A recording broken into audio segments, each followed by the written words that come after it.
Selamat datang di ibadah siang pada kali ini. Sebelum kita mulai ibadah kita, mari sama-sama kita mengangkat satu pujian, yaitu Hatiku Percaya.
Mari kita berdoa. Segala puji syukur kami panjatkan kepadamu ya Tuhan, Bapa kami yang Maha Kudus, yang Maha Tinggi, Juru Selamat dunia. Terima kasih ya Tuhan, karena kasih-Mu, berkat-Mu ya Tuhan, kami boleh sama-sama berkumpul pada ibadah Jumat siang pada hari ini. Walaupun melalui via online ya Tuhan, Engkau berkati dan Engkau sertai ibadah kami ini. Kiranya berkenan di hadapan-Mu ya Tuhan. Berkatilah pendeta dan juga pelayan-pelayan yang melayani pada ibadah Jumat siang hari ini. Terima kasih Tuhan Yesus, doa yang jauh dari sempurna ini, hamba alaskan hanya dalam nama-Mu. Amin. Mazmur 1 ayatnya ke-1 sampai ayatnya ke-6. Begini firman Tuhan.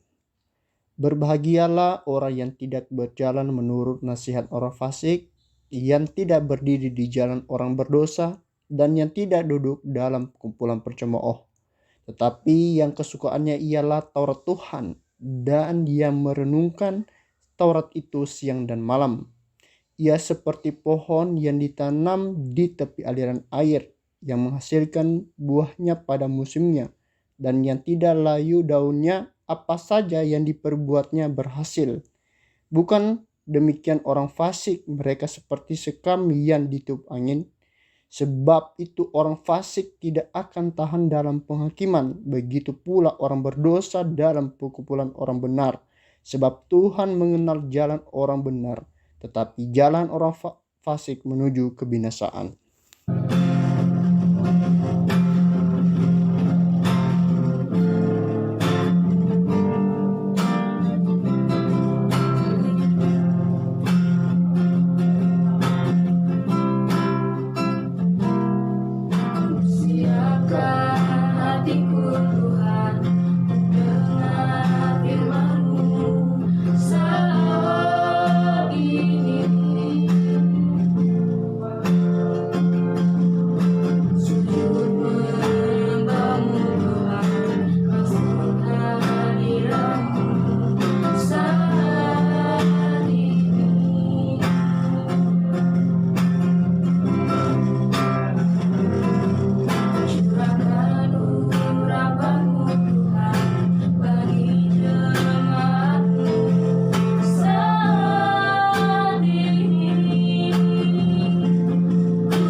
Baik, sebelum kita mendengarkan kebenaran firman Tuhan, namun kita bersatu di dalam doa. Segala pujian dan hormat kami naikkan kepadamu Tuhan. Kami bersyukur karena pertolongan-Mu bagi kami hingga sampai pada siang hari ini kami masih ada, kami masih bisa duduk diam untuk memuji dan memuliakan Engkau.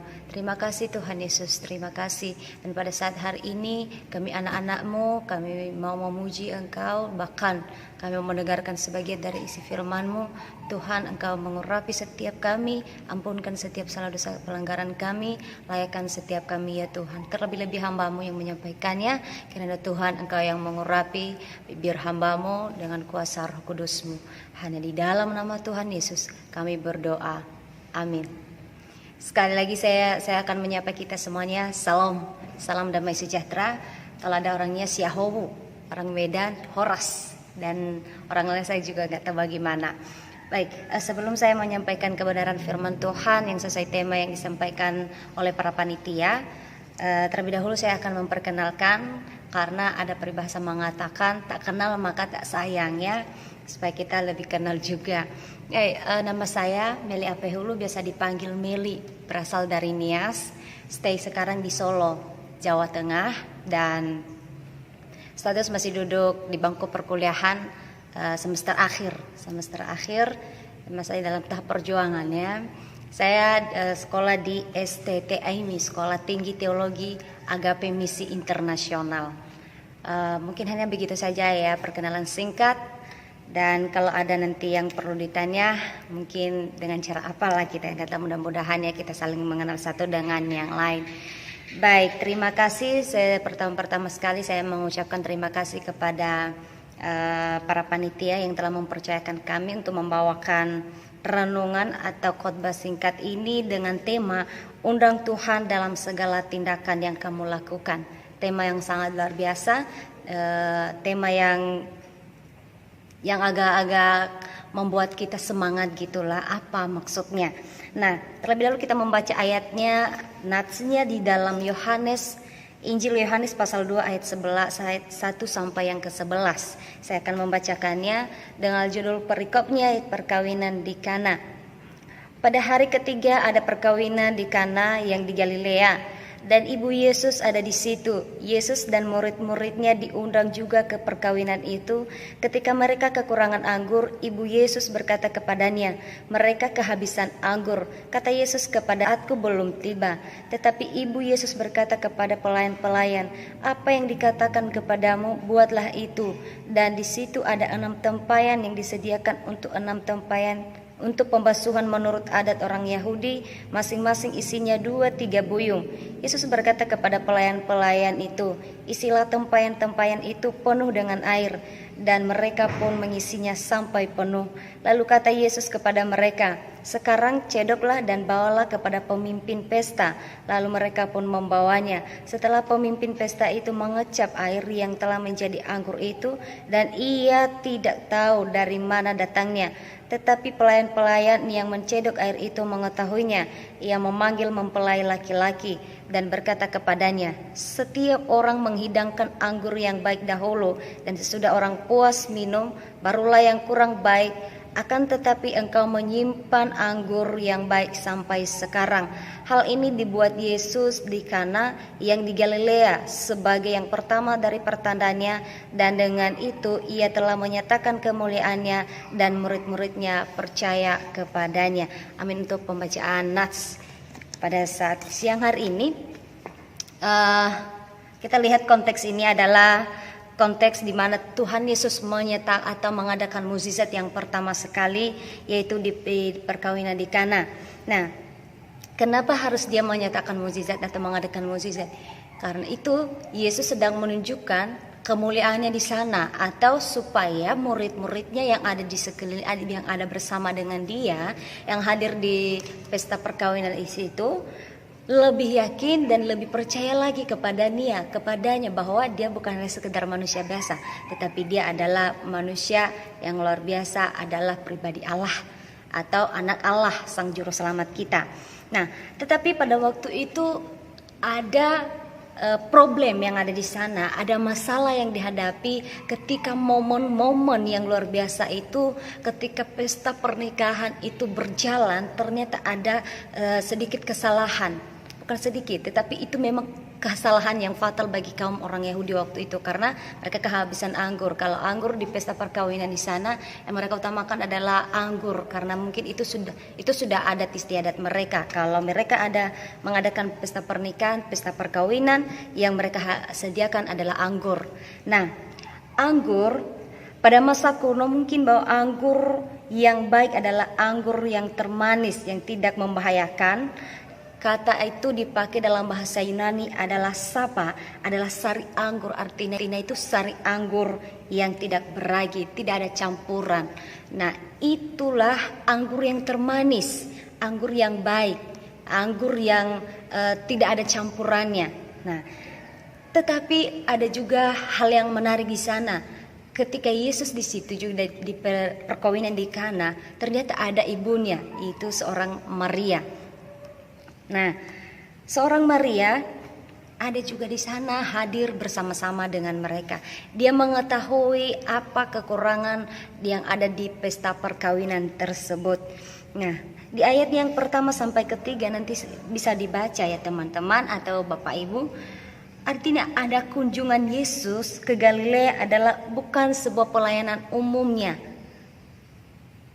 tetapi dia di sana sedang menunjukkan kemuliaannya kepada orang-orang yang ada di sana atau kepada para murid-muridnya, supaya mereka lebih lagi percaya bahwa dia adalah anak Allah atau Mesias.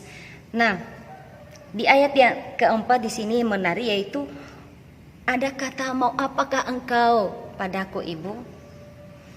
Dia tidak memakai kata mama. Kenapa? Kata ibu dipakai di sana dalam bahasa aslinya atau dalam bahasa Yunani yaitu gunai. Yang artinya hal ini bukan suatu sebutan yang kasar atau tidak hormat, tetapi ini adalah sebutan kepada perempuan kaum beriman yang ada di Kana. Kenapa Yesus tidak memanggil mama? Apakah dia malu mengaku bahwa itu ibunya? Tidak. Karena tujuannya Yesus sedang menunjukkan kemuliaannya kembali di situ. Nah, pada waktu itu Maria juga tidak mempunyai otoritas untuk memerintahi Yesus, untuk menyuruh dia untuk melakukan mukjizat, karena mamanya tahu siapa dia sebenarnya. Nah, ada alasan kenapa Yesus menolak permintaan seorang ibu dan mengatakan waktuku belum tiba. Yaitu yang pertama, supaya orang tidak menganggap mukjizat itu dilakukan sebagai ketaatan kepada Maria. Mungkin kalau Yesus waktu itu mengadakan mukjizat sesuai dengan permintaan ibunya pas dia minta, karena dia bilang saatku belum tiba, mau apakah engkau daripada aku ibu, saatku belum tiba. Karena waktu kita bukan waktu Tuhan, tetapi waktu Tuhan adalah waktu kita. Mungkin waktu itu Maria membawanya dalam waktu itu. Dia ragu, mereka kehabisan anggur. Tetapi Yesus mengatakan saatku belum tiba. Tuhan tahu waktu yang terbaik itu. Tuhan tahu waktu yang tepat itu. Udah tiba saatnya. Kenapa dia tidak, supaya orang-orang juga tidak menganggap bahwa semua mukjizat terjadi itu karena dia taat kepada Maria. Berarti hilang tujuan utamanya, yaitu menunjukkan kemuliaannya. Makanya dia mengatakan, wah saatku belum tiba. Karena dia sedang menunjukkan kemuliaannya. Yang kedua, supaya orang percaya tidak meninggikan lebih dari yang seharusnya. Yang ditinggikan yaitu Maria, supaya kalau terjadi mukjizat itu mengubah air menjadi anggur, bisa saja manusia meninggikan Maria. Tapi yang seharusnya kita tinggikan adalah Mesias, yaitu Yesus sendiri. Nah, ini adalah sebagai tanda yang dilakukan Yesus yang pertama sekali di perkawinan di Kana. Sehingga banyak orang yang percaya. Siapa yang melihat waktu itu? Yang percaya adalah seorang pelayan-pelayan, pemilik pesta. Dia tidak tahu. Dia tidak tahu siapa, dari mana anggur tersebut. Sangat luar biasa banget pada siang hari ini firman Tuhan yang begitu luar biasa. Tuhan mengadakan mukjizat itu mengubah air menjadi anggur. Setiap problem yang terjadi di sana semuanya kelar karena apa? Karena Yesus ada di sana. Di pesta perkawinan di Kana, karena itu sudah menjadi adat istiadat mereka. Kalau tidak ada anggur, mungkin kita tidak tahu bagaimana perjalanan pesta tersebut. Apakah masih berjalan atau tidak? Suatu hal yang memalukan ketika kehabisan anggur di sana. Karena itu sudah adat mereka. Nah, kembali kepada tema pada saat ini. Undang Tuhan dalam segala tindakan yang kamu lakukan. Minta Tuhan dalam segala tindakan yang kamu lakukan. Suatu tema yang luar biasa. Bagaimana cara kita mengundang Yesus? Bagaimana cara kita meminta Yesus dalam setiap tindakan yang kita lakukan, dalam setiap perbuatan-perbuatan kita, dalam setiap perjalanan hidup kita? Apakah saya menyurati dia kah? Apakah saya SMS dia kah? Apakah saya video call sama dia kah? Apakah saya chattingan sama dia kah? Kan kami nggak punya nomornya. Kita nggak tahu nomor Yesus ya. Kita nggak punya kontaknya. Bagaimana kita mengundangnya? Apakah saya datang kepadanya, tapi aku nggak melihat dia? Itu bisa jadi problem, jadi masalah, jadi pertanyaan. Tetapi kita tidak butuh itu semua surat. Yesus nggak butuh semua nomor kontakmu.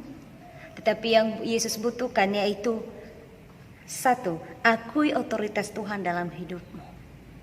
Cara mengundang dia dalam setiap tindakan kita. Kita mengakui bahwa hanya dia satu-satunya. Kita datang kepadanya dengan penuh kerendahan hati, dengan doa, dengan segala puji-pujian kita, dan dengan segala mengakui bahwa hanya dia yang berkuasa atas hidup kita, bahkan atas seluruh isi bumi ini. Hanya Tuhan. Kita undang dia hadir, bahwa hanya dia yang mampu menolong kita, hanya dia yang mampu membebaskan kita, hanya dia yang mampu menopang kita ketika kita dalam keadaan masalah. Ketika kita jatuh, hanya dia yang mampu menolong kita. Karena dia yang berkuasa. Karena dia yang memiliki hidup kita, dia yang memiliki kita. Makanya kita mengundang dia. Makanya kita meminta dia dalam setiap hidup kita ini, kita mengakui otoritas dia bahwa hanya dia satu-satunya, tidak ada lagi yang lain. Hanya dia. Itu cara kita mengundang dia. Yang kedua, mengandalkan Tuhan dalam setiap tindakan. Ketika kita punya problem, banyak masalah, banyak tantangan, terlebih-lebih ini pada anak-anak muda sekarang ya. Saya tahu yang ada di sini semua anak-anak muda. Anak-anak generasi-generasi yang sangat luar biasa yang sedang Tuhan pakai, yang sedang berjuang, baik yang masih dalam tahap pertama, tahap akhir, tahap pertengahan, tetap berjuang. Problem yang kita alami, banyak sekali kegagalan-kegagalan yang kita alami, banyak sekali rintangan-rintangan yang menghalangi perjalanan kita.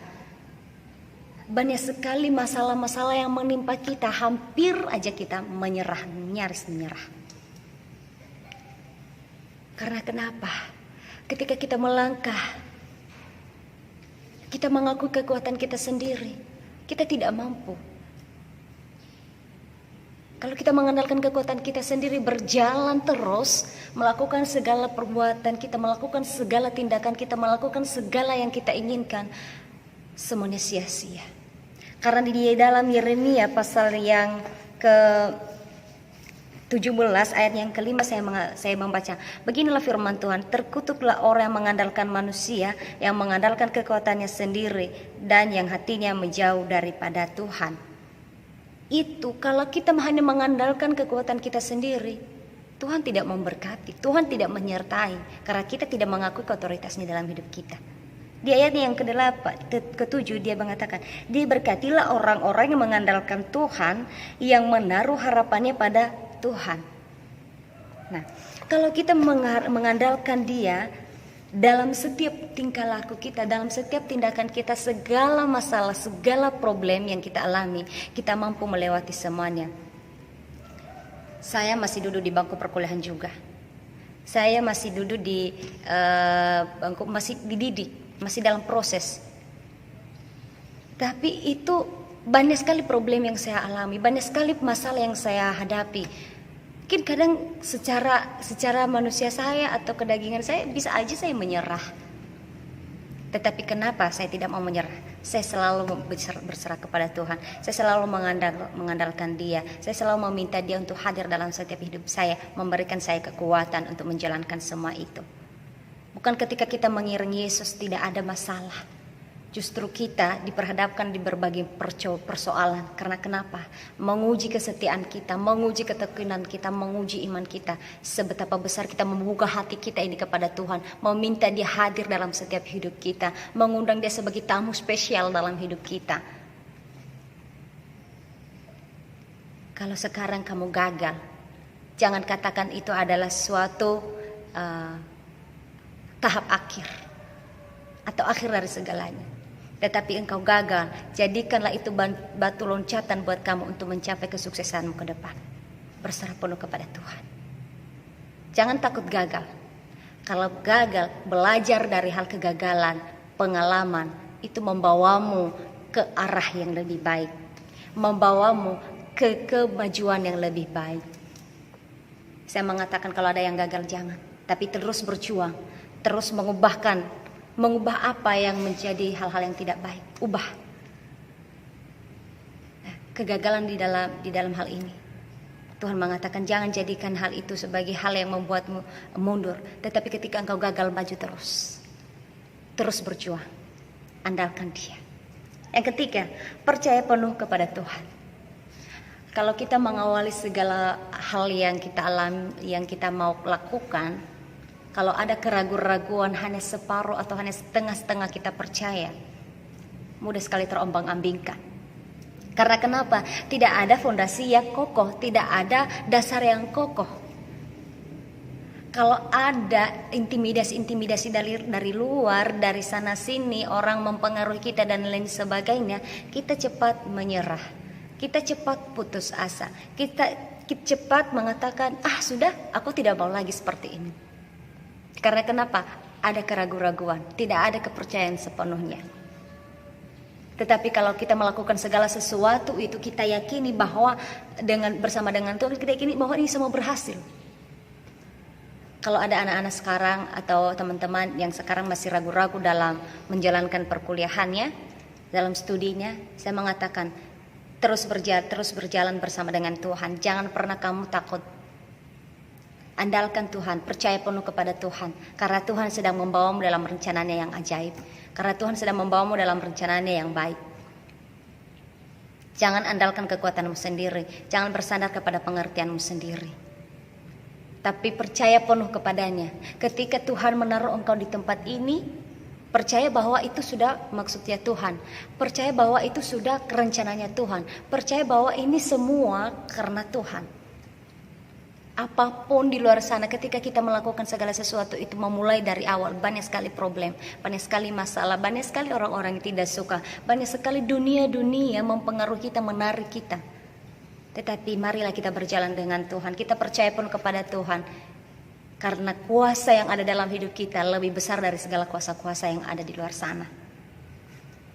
Yaitu kuasa Yesus, Roh Kudus yang ada dalam hidup kita. Ketika kita mengundang Yesus dalam hidup kita mampu menjalankan semuanya. Bukan berarti ketika kita hidup di dalam Tuhan tidak ada problem. Banyak masalah teman-teman. Saya sudah mengatakan dari awal, kita hidup bersama dengan Tuhan. Kita diperhadapkan berbagai problem. Karena kenapa? Menguji kesetiaan kita. Sebab salah karena Yesus ada bersamamu. Jangan pernah mundur kalau ada masalah. Tapi biarlah masalah itu mundur karena Yesus ada bersama kamu. Jangan pernah khawatir. Kalau kita khawatir hanya separuh keyakinan kita tadi, kita cepat mudah menyerah. Cepat sekali kita mengatakan aku tidak mau seperti ini. Di pertengahan mungkin udah semester berapa, karena tidak ada keyakinan, karena ragu-ragu, sudah dia menyerah. Mungkin masalah sekarang, mungkin saya nggak tahu problem apa saja yang teman-teman hadapi pada saat ini. Tapi yang jelas ada banyak manusia yang banyak sekali problem-problem atau banyak sekali pergumulan. Mungkin dalam segi uang kuliah dan lain sebagainya, itu saja sih problemnya. Dalam menghadapi berbagai tahap-tahap demi tahap, ada banyak masalah. Saya mengatakan jangan pernah kamu takuti hal itu. Katakan kalau Tuhan yang memanggil aku dalam profesi seperti ini, Tuhan yang bertanggung jawab atas hidupku. Aku berserah penuh kepadamu. Intinya, jangan meniadakan kekuatan Tuhan. Jangan andalkan kekuatanmu. Jangan kita andalkan kekuatan kita sendiri. Tapi marilah kita andalkan Tuhan. Marilah kita mengundang Tuhan. Marilah kita mengatakan bahwa Tuhan mengubah seperti yang di Kana ini, mengubah air menjadi anggur. Begitu juga dalam hidup saya, Dia bisa mengubah kesedihan saya, bisa mengubah nasib saya, bisa mengubah keadaan saya menjadi keadaan yang lebih baik. Menjadi keadaan yang selalu menjadi berkat, menjadi keadaan orang yang sukses, menjadi keadaan orang yang bisa menjadi teladan bagi semua orang. Hei anak-anak muda, kita adalah generasi bangsa. Marilah maju terus, andalkan Tuhan, undang Tuhan, supaya bangsa ini maju juga. Karena engkau sedang dipakai, diperlengkapi Tuhan untuk maksud dan rencananya yang baik. Jangan pernah mundur, jangan pernah takut gagal. Kalau gagal, coba lagi, gagal coba lagi, gagal coba lagi. Kalau tidak, mungkin Tuhan punya rencana yang lain. Jangan pernah jenuh, jangan cepat menyerah, jangan cepat bosan. Karena yang selalu ini membosankan. Jangan cepat bosan. Kalau kita cepat bosan, semua yang kita rencanakan itu sia-sia. Tapi marilah kita terus berjuang, melakukannya, menjalankannya. Saya mau mengatakan, jalani proses, karena itu yang baik. Kata-kata begini, biar mudah. Jangan sukai protes, tapi cintailah namanya proses. Jauhi yang namanya protes. Kalau kita selalu protes dan protes dan protes, tidak ada kemajuan. Tapi kalau kita mencintai proses demi proses demi proses, maka percayalah, hasil tidak mengecewakan.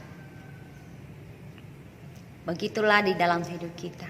Anak-anak muda, bahkan ada para bapak-bapak mungkin ada di sini, saya juga kurang tahu, tapi saya mau mengatakan, marilah kita undang Tuhan dalam setiap hidup kita. Jangan pernah kita berjalan tanpa Tuhan, karena tidak ada ujungnya nanti. Semuanya sia-sia. Tapi kalau kita berjalan bersama Tuhan, kita yakin dan percaya bahwa bersama Tuhan ada kemenangan yang luar biasa, karena Dia adalah pembawa kemenangan bagi kita. Marilah kembali kita merefleksikan diri kita. Apakah selama ini saya sudah mengundang Tuhan? Apakah saya selama ini sudah mengakui keotoritasan Dia? Apakah selama ini saya sudah mengundang Dia sebagai orang yang bisa mengubah keadaan saya? Mengakui Dia bahwa Dia satu-satunya Allah yang saya sembah? Mengakui Dia bahwa hanya Dia yang mampu mengubah keadaan saya? Saya tidak tahu. Tapi ini juga menjadi perenungan dalam diri saya. Kita terus berjuang, kita terus berjalan bersama Tuhan. Karena Tuhan sedang membawa kita dalam hal-hal yang lebih baik. Karena rancangan Tuhan adalah rancangan yang terbaik. Jadi mari kita mengingat kembali yang Dia mengatakan, waktuku belum tiba. Jangan paksakan keadaan. Jangan paksakan situasi kalau dalam keadaan masalah. Jangan paksa. Tapi terus berserah kepada Tuhan. Mungkin ada waktu Tuhan, karena waktu Tuhan sudah tahu waktu kita. Kalau waktu kita itu belum tentu waktu Tuhan. Kalau kita melakukan sesuatu kalau tanpa mengandalkan Tuhan, mungkin menurut kita itu baik, tapi belum tentu menurut Tuhan itu baik.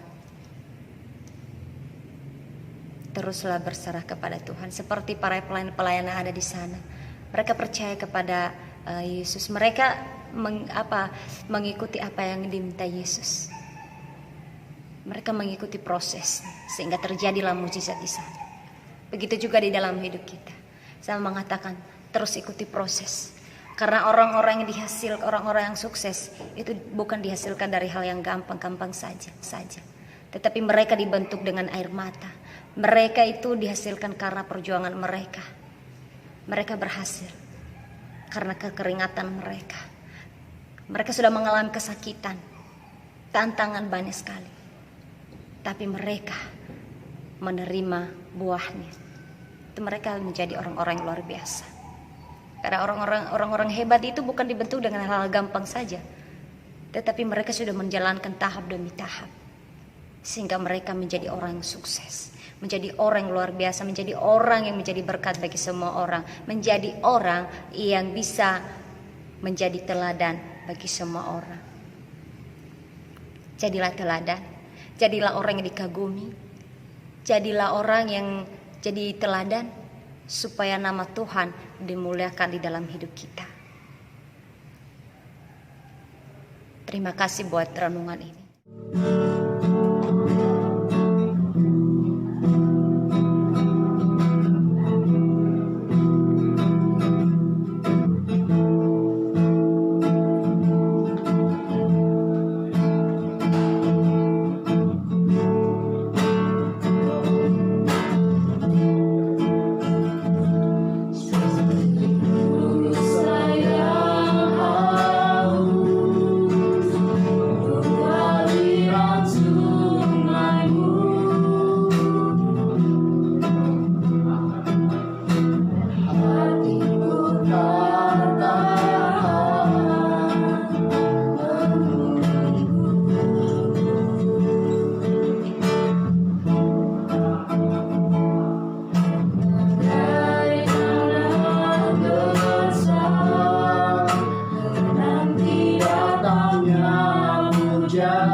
kasih atas semua kebaikan, anugerah dan berkat-Mu atas kami yang selalu melimpah setiap harinya ya Bapa.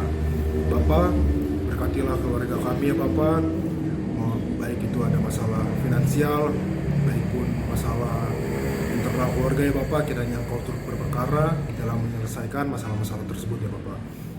Ya Tuhan, berkatilah studi kami ya Bapa, jadikanlah kami mahasiswa yang baik, mahasiswa teladan. Berkati juga agar kami mendapatkan nilai yang bagus Bapak di kampus ya Tuhan. Bapak, berkati juga abang dan kakak yang ingin skripsi ya Bapak. Berikanlah inspirasi-inspirasi kepada mereka ya Bapak, agar mereka dapat menyelesaikan skripsinya dengan baik ya Tuhan. Kemudian ya Bapak, berkatilah bangsa ini ya Tuhan, agar menjadi bangsa dan negara yang baik, selalu maju setiap harinya ya Bapak. Berkati juga pemimpin-pemimpin kami ya Bapak yang memerintah untuk bangsa dan negara ini. Kemudian ya Bapak, berkatilah PMK STHB ya Bapak, agar menjadi UKM yang terbaik ya Tuhan, agar kami juga dapat menjadi teladan dan contoh untuk UKM-UKM yang lainnya Tuhan. Dan berkati juga kampus kami ya Bapak, agar kampus kami menjadi kampus yang baik juga ya Bapak, dan melahirkan banyak tokoh-tokoh ya Bapak, banyak orang yang terpandang dari kampus kami ya Bapak. Kemudian ya Bapak, berkati juga lah dosen dan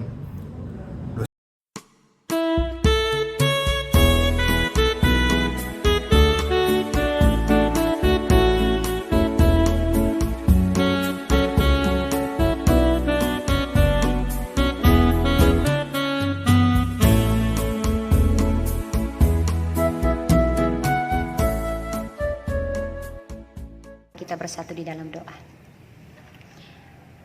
Kembali kami diingatkan ya Tuhan, bagaimana cara kami mengundang Engkau dalam hidup kami, bagaimana cara kami mengandalkan Engkau sebagai orang yang punya otoritas atas hidup kami, mengandalkan Engkau dalam setiap tindakan kami. Kami percaya penuh kepadamu ya Tuhan. Kami mengundang Engkau sebagai orang yang bisa, sebagai Tuhan kami yang luar biasa, yang bisa mengubah keadaan. Hamba berdoa buat saudara-saudari kami yang ada di STHB atau Sekolah Tinggi Hukum Bandung ini Tuhan, yang ada di kompleks ini. Kiranya Tuhan Engkau memberkati mereka, berikan mereka kekuatan, mereka mengundang Engkau dalam setiap hidup mereka, dalam pelayanan mereka, pekerjaan mereka, bahkan dalam studi mereka. Mungkin hal-hal hari-hari ini ada banyak problem yang mereka alami, tapi hamba percaya Tuhan bahwa Engkau yang selalu hadir bersama mereka. Mereka mengundang Engkau untuk mengadakan mukjizat yang luar biasa dalam hidup mereka, mengubah segala sesuatu itu menjadi hal yang lebih baik. Terima kasih ya Bapak, terima kasih.